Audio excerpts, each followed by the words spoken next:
The masters, speaking through scriptures, tell us that absolute God cannot be seen by anybody. The wordless or the nameless, when it came into expression, that is called word or naam, or kalma, or shabd, who is the maker of all creation, that can be seen and heard. When God, absolute God, came into expression, there was vibration. The vibration results in two things, light and sound. So two aspects of God, light and seen, and vibration can be seen and heard. And that God into expression is the maker of all creation, controlling all creation and permeating all creation. All masters define God into expression, power as light and sound. Bible says, Thy word is a lamp unto my feet and light on my path. Guru Nanak also says the same thing. When you come into contact with the God into expression power, you see light comparing with thousands of lights. And also the scripture tells us when you want to be man, there was light. That light is the cause of all creation. Masters, when they come, they are conscious of God at the very beginning, in their childhood. They have got their backgrounds, or they are sometimes sent by God to guide the child humanity. Guru Nanak, when he was a child, 5 years old, he was sent to the school for learning. And when he went to the teacher, he began to teach him 1, 2, like that. Then he abruptly said, look here, what do you mean by 1? Say, well, go on reading what I teach you. No, let me know. What do you mean by 1? Have you understood 1? What is 1? Then he told him, look here, that means there is one God, who is the creator of all creation. He is eternal, never falls away. He is the paramount head. There is nobody controlling him. He has got no equal.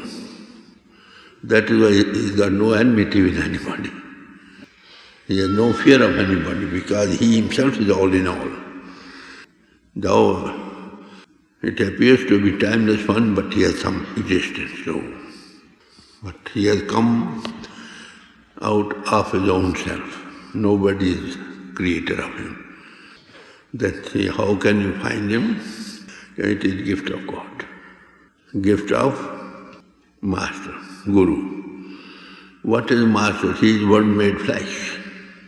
The Word is made flesh alone can have contact with the God into expression power. When he said, is he one? So no, one stands for that something behind it. It is not one. Why we speak of him as one? Because we are finite. And we have to speak about him in finite terms.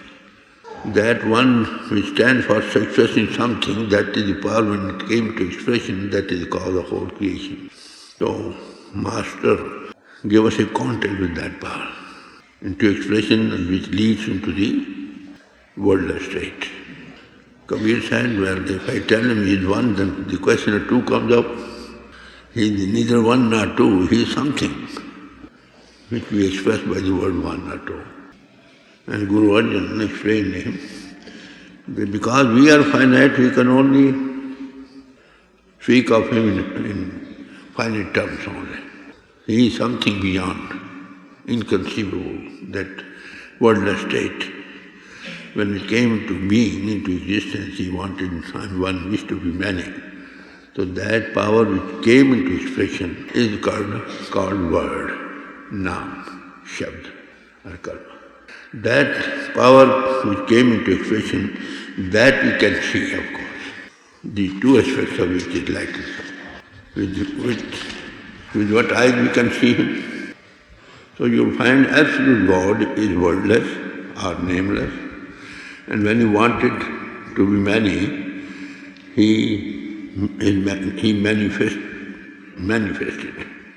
This primal manifestation of God is called Word or Nam, which is the cause of all creation. So all masters speak of him as such. In the beginning was the Word. Word was with God, and Word was God. All things were made by him, and without him was not anything made that was made. So this is, Word is called God into expression power. When manifested, there is vibration which resulted in light and sound. So this is the maker of all creation, controller of all creation, and permeating all creation. So there are hundreds and thousands of names given to that power. As I submitted, God absolute, wordless, nameless. Nobody seen God at any time, the wordless God, that came into expression, which is the cause of all creation, that we can see and hear, not with these either flesh or bones or the physical ears. Those eyes are different. So sages have given thousands of names of God. Some call him as Lord, Swami. Some call it as Nirala, means fearless. Some call him as Anam, nameless one, no name. So some call it Satpurush, eternal. So there are many qualitative names also given to him. But these are the names which express that power into expression, which is the cause of all creation. So out of that, the ninth Guru of the sixth says there are so many hundreds of thousands of names. We say we come in contact with Nam, then we get salvation. Which is that Nam? Which is that word? Is it that word W-R-D or N-A-M-E? No. This is the word which expresses that power, God into expression power. So from the words, there are hundreds and thousands of names. You say, which is that word, that Nam, by coming in contact with, we can have salvation. So, ninth Guru says, what is that name, remembrance of which leads to nirvana? Again he says, what is that name, the repetition whereof enables us, person to cross over the world of sorrow. So these are not the words. These words denote something. Unless you come in contact with that, we cannot have salvation. When you see we come in contact, we say that is the maker of creation, he is the reverberating in all creation, he is the controller of creation. The two aspects of it is light and sound. So when you open the inner eye to see the light of God, and open the inner ears to hear the voice of God, that is coming in contact with Nam, which gives you salvation. Because you see, that is the power worker, we are not. In that case, our ego is lost. Until then, we may repeat hundreds and thousands of names. In that case, we are the doer. So long as we are the doer, as we sow, so shall we reap. For good seeds, good actions, good results, bad actions, bad results. So Master says, come in contact with God into expression power, the demonstration of which can be given by one who is Word made flesh. God alone can give you contact with God. You see? God resides in every heart. But where there is His manifest, that manifested God in Him can give you contact with Him. Who we are, we are called souls. Outward expression of the soul is called attention. Now, when our attention, which is now identified with the world outside, with the body, outgoing faculties, the world outside, so much so that we have forgotten ourselves, we cannot differentiate ourselves. So what the masters do, they will draw our attention from all outside and from the body below, bring it to the seat of soul, which is at the back of the eyes. There we see we are soul. So we are of the same essence as that of God. So like knows the like.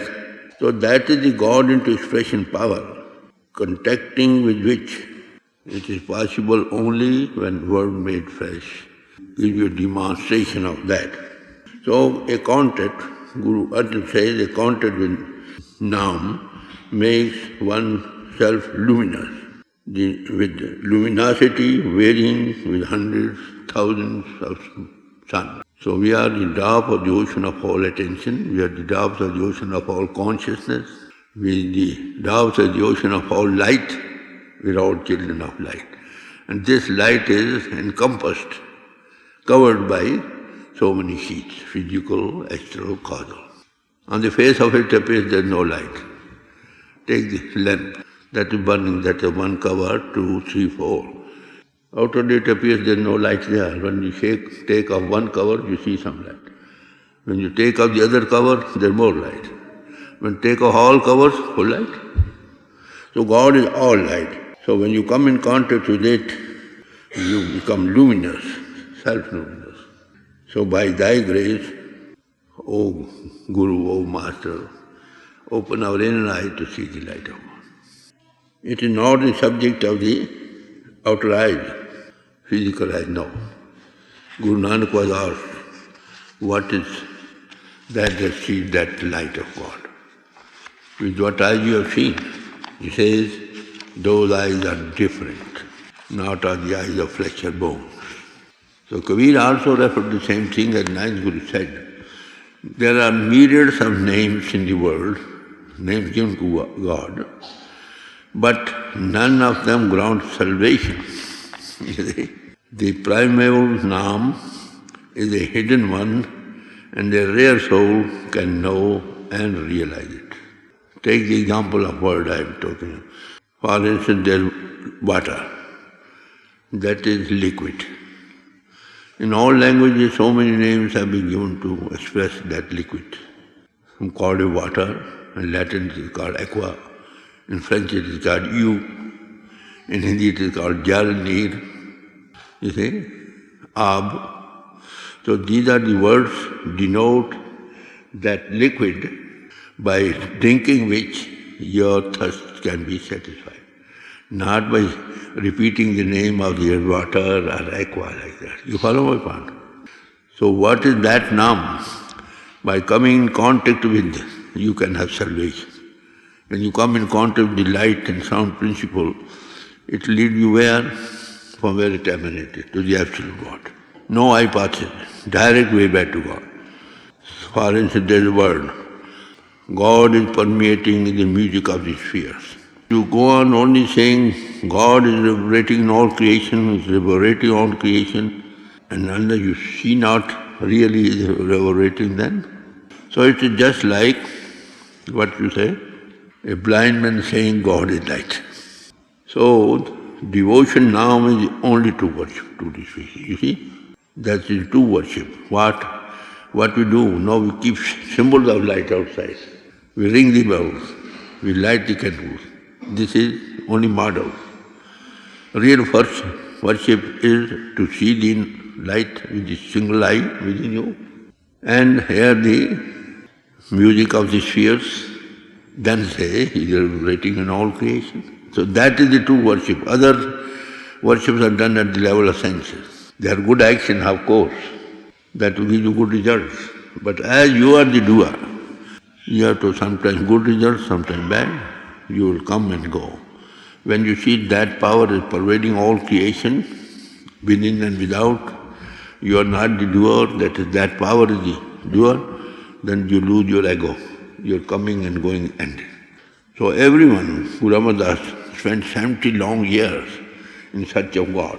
When he came to the feet of Guru Angad, the second Guru in the line of Guru Nanak, he said, everyone does worship, but on the sensual plane. Only as such, they get no result. So he been engaged in practices, reading, writing, chanting, outward expression methods, what they are all related to the outgoing faculties or intellect. So they are praying God at the level of the senses. God is spirit, we must worship Him in spirit, is it not? That is the true worship. Now you will understand what is the true worship. What we are doing outside, these are only models made of the expressions of God They are good actions, no doubt. But in that case, you do not lose your ego. You will have to come and go. But absorption in the Nam purifies the mind and bears fruit in abundance. You see, our soul is of the same essence as that of God. God is light, we are also light, children of light. God is all consciousness, we are also conscious entities. When our conscious entity, we know ourselves, we shake off all these outer coverings of mind and matter. We begin to see Him, ultimately we absorb Him. This absorption, the more you come in contact with God into sufficient power, all your sins are washed away. Why? Because you lose your ego. There is nobody to bear the reaping of the seed that we have sown. So Nam, or word, is the great controlling power, you see, which controls all creation. That is the power. By the word of Lord, were the heavens made, and all the host of them, He spake and it was done. Kun fiyukun. All was there and whole thing came into being. With one thought of it. One ray of the sun. Word made flesh is a ray, and sun is sun. But that's the way back to sun. That is why Christ said, nobody can see the Father through me. Ray cannot see due to the sun. So that is why, you see, man shall not live by bread alone, but every word that proceeded from the mouth of God. This word, power, came out of the mouth of God. So Master said, there is God, who is the maker of all creation, universe, who is the controller of our universe and permeating all creation. What is all this? Is all manifestation of God. When we begin to see our own self, when our inner eye is open. And who can open our inner eye? Some word made flesh. Who can light a candle which is already lit? So, scientists first gave out this world is the action and reaction of matter. Ultimately they have come out to say that this power is controlled by a power, this whole creation which is conscious. They are not going to believe there is one power which is created all these things. So the world is all in manifestation before us. There is no place where He is not. Why can't you see Him? The question arises. He is subtlest of the subtlest. If you see through a microscope, what you find? In the air it now appears to be nothing. When you see through a microscope, that magnifies anything 700 times more. If you see it through, then you find that all this atmosphere is full of insects, microbes.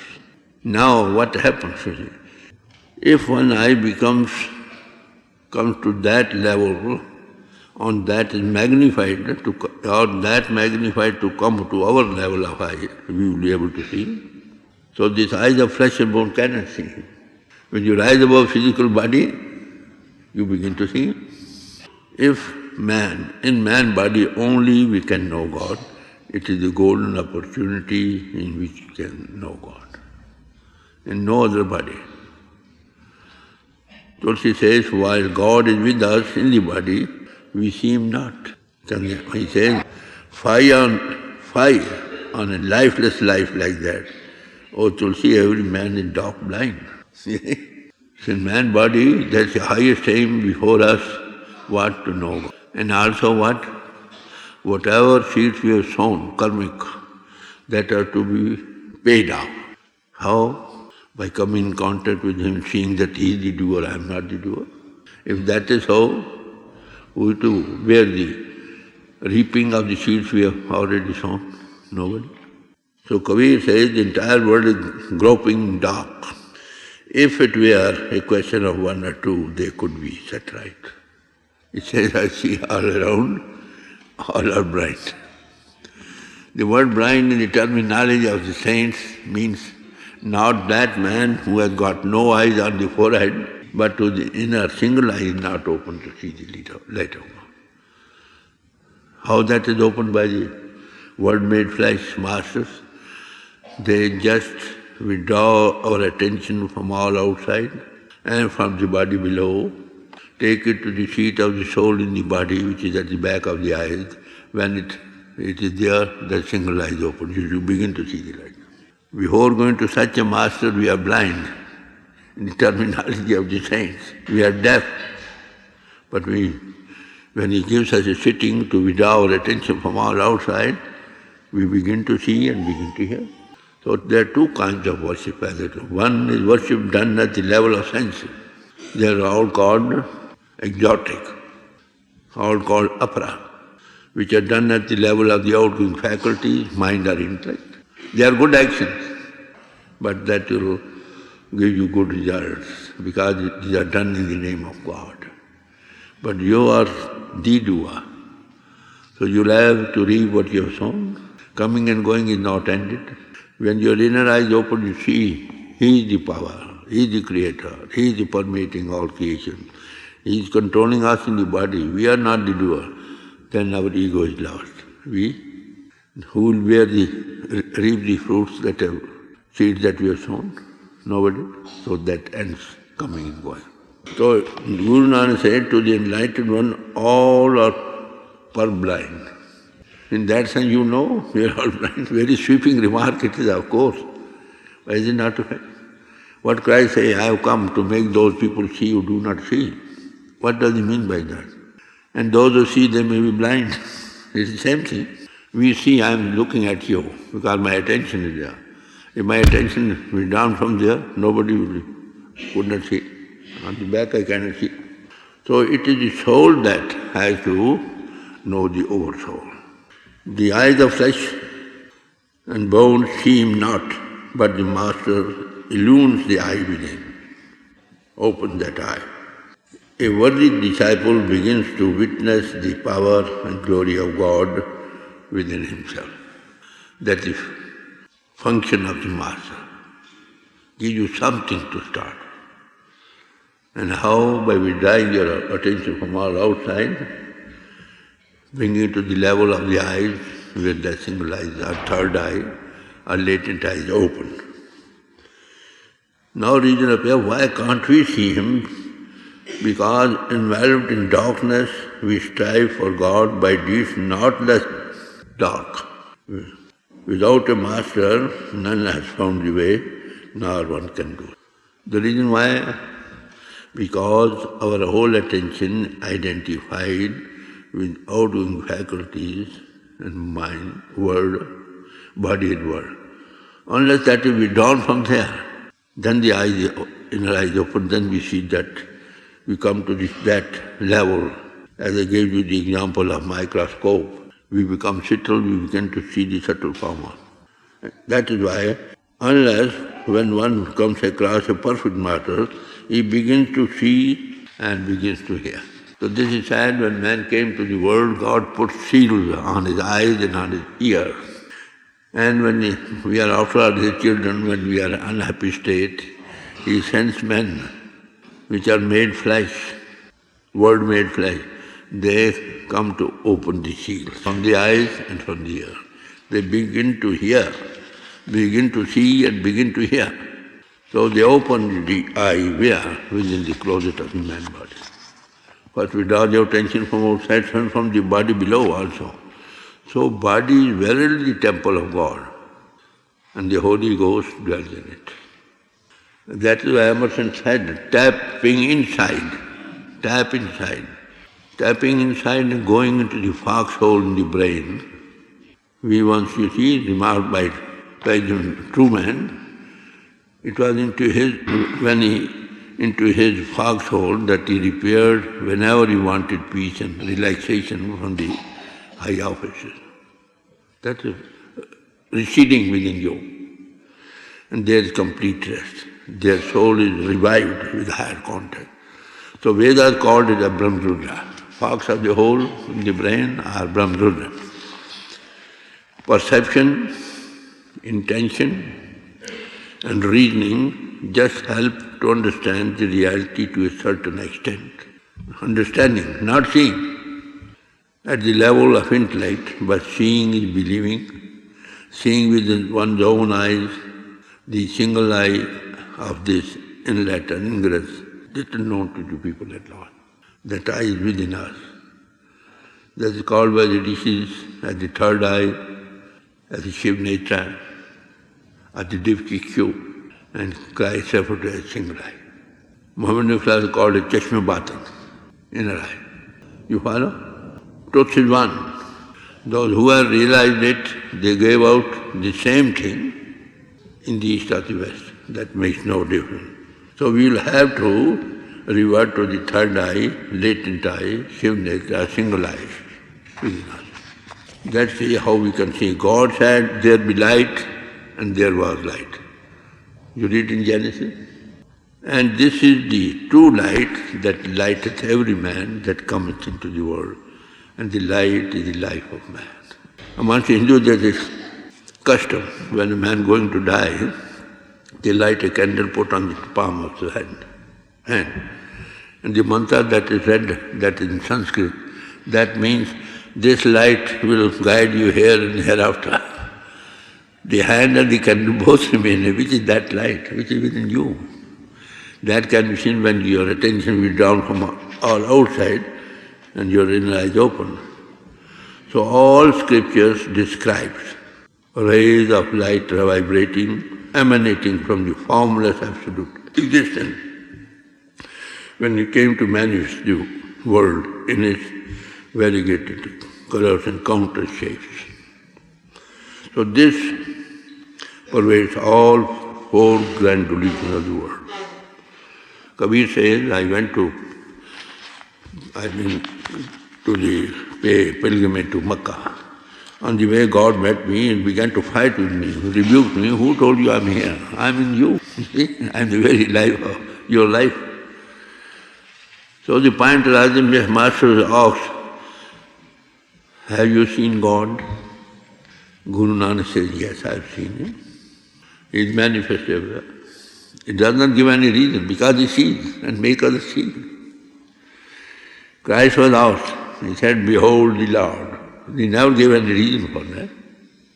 If we are not trying to let you know from the level of intellect, Kabir said, I was in doubt when I saw Him within, now I'm fully confident He is.